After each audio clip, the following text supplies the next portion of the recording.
સોમનાથથી કે જ્યાં વેરાવળમાં ગાર્ડન બહાર મોબાઈલની ચોરીની ઘટના બની। ટાવર ચોકમાં ગાર્ડનમાંથી બહાર નીકળી રહેલા એ વૃદ્ધનો મોબાઈલ ચોરાયો છે। વૃદ્ધાના ખિસ્સામાંથી મોબાઈલ ચોરી યુવક ફરાર થયો। મોબાઈલ ચોરીની ઘટના સીસીટીવીમાં કેદ થઈ છે। પૌત્રી સાથે ગાર્ડનમાં ફરવા આવેલ વૃદ્ધ ચોરીનો ભોગ બન્યા છે।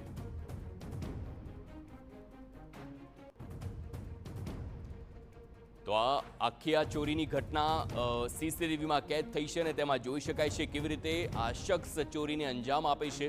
જે શખ્સને હાઇલાઇટ કરવામાં આવ્યો છે તેને ધ્યાનથી જોશો તો આખી ઘટના આપ સમજી શકો છો કે કેવી રીતે તે પોતાની મોડસ ઓપરેન્ડી વાપરીને આ ચોરીને અંજામ આપતો હોય છે। તે એક જ જગ્યા પર ઊભો રહેતો હોય છે, રેકી કરતો હોય છે, લોકો પર ધ્યાન રાખતો હોય છે અને તેવામાં જેવો મોકો મળ્યો અને તેને હાથ સાફ કરી લીધો। આ દ્રશ્ય જુઓ કેવી રીતે તે વૃદ્ધની સામે આવ્યો અને વૃદ્ધની સાથે એક નાની બાળકી પણ છે અને હાથ સાફ કરી તે ત્યાંથી ફરાર થઈ જતો પણ એવી રીતે જોવા મળે છે જાણે કે કંઈ થયું જ નથી। આ પ્રકારની મોડસ ઓપરેન્ડીથી તમામ શહેરીજનોએ સાવધાન રહેવાની જરૂર છે।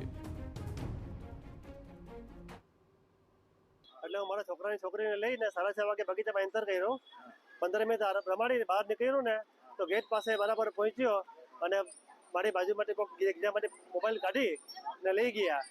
તો સારું થયું ભગવાન દયાથી કે સીસીટીવી કેમેરા છે તો એના કેમેરા હિસાબે માણસો જે ચોર છે પકડવા લેવાવાળા એ કેમેરામાં આવી ગયેલા છે અને પોલીસ વાળાએ મને ઘણો સપોર્ટ આપ્યો અને પત્રકાર ભાઈ મને ઘણો સપોર્ટ આપ્યો।